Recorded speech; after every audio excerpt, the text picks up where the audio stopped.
Talking to me? You talking to me? I don't see anyone else in here. Paraphrase. Welcome to Rise with Wow, a show being run by a health science graduate. Robert De Niro, an actor who I really like, who I'm not really going to bash, has offered $100,000 to anyone who can provide proof that vaccines work. So the burden of proof is on the scientific community. And he wants to see it so he can be proved wrong once and for all. And the first thing I thought about was, this is easy money. As I said, I have a degree in health sciences, and the focus of my degree was ethics and research. I know how to really look this up. I can go to my alma mater, Western, that's W. Med Sid forever. Yeah, I can go to Western. I could go into the research library, just double check what studies work, formulate it in the sense that am I taking the individual ingredients or the Canadian standards of seeing vaccines work, because we have a really high standard for things before they go into the market. So I thought about all these different ways that in theory I can go and make money off of this, and then two things came to my mind. First, there's got to be some PhD student who really needs some money who's probably already thought of this.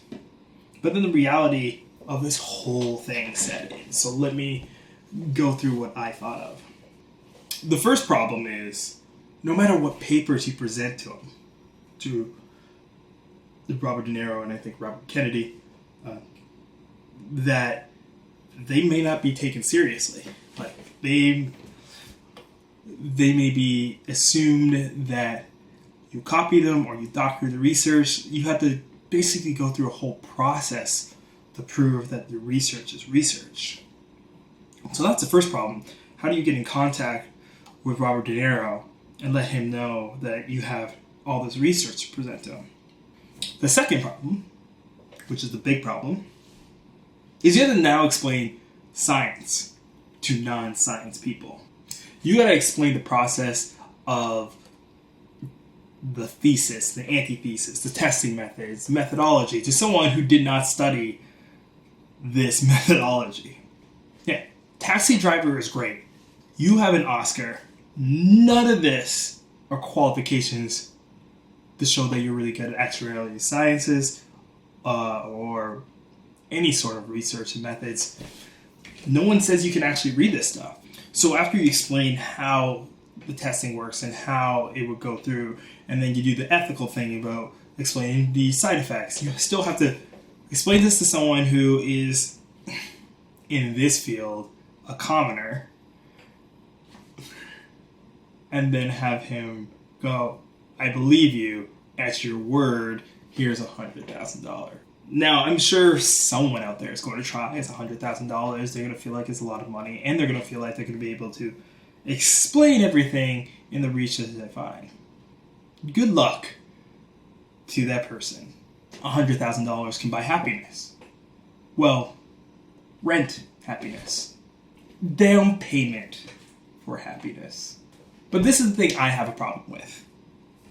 We have years of statistics saying that measles are down and whooping cough is down and all these things that vaccines, polio is eradicated. We have that, we're seeing that happen every day. And so science is like, yeah, all the research and everything, we've seen the increase of vaccines and studies, and we've seen a decrease in the diseases. And suddenly someone says, no, I don't think that's vaccines. So why is the burden of proof on the scientific community? This is what I would like to see.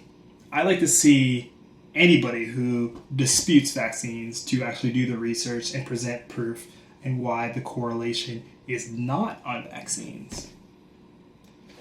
I want to see you guys go out, put together a comprehensive study, and then present it and defend it as if it was an actual thesis. go in front of the boards of some universities, try to get it published, defend it, get scrutinized, go back. That way, you could actually see the kind of work that these guys put into stuff like this all the time. And at the end of the day, like, don't throw a video up on YouTube and try to explain using graphics and stuff. One, anyone who has real research can see through it, and two, it's lazy. It's not you actually backing up your word and having it scrutinized by people who can judge it properly. It's you being kind of scared and going to an audience in which you know you have backup. As I said, I have nothing against Robert De Niro. I will watch The Comedian. I think his work is great. Just, he's in a field in which, surprisingly, I have more expertise in. And that makes me feel smug. No, it doesn't. The truth is that he's in over his head, and there's a reason why, like, people are not jumping out left and right. But as I said, knowing people and money, it's eventually going to come. But I'd like to hear from you. What do you guys think about the $100,000 bounty on sciences? Are you an anti-vaxxer? If you are, go away. Yeah, just let me know what you think about this news story and more, and anything you guys want me to cover. Let's have a conversation about it, but not a very long conversation. Let's just talk about scientists and proof and research and why that's important today. Follow me on Facebook and on Instagram at Yao Experience, on Twitter also at Yao Experience, and let me know anything you want me to cover or talk about, and you can keep up with my goings on, like my budding comedy career. This has been another Yao Experience, and until next time, have a better one.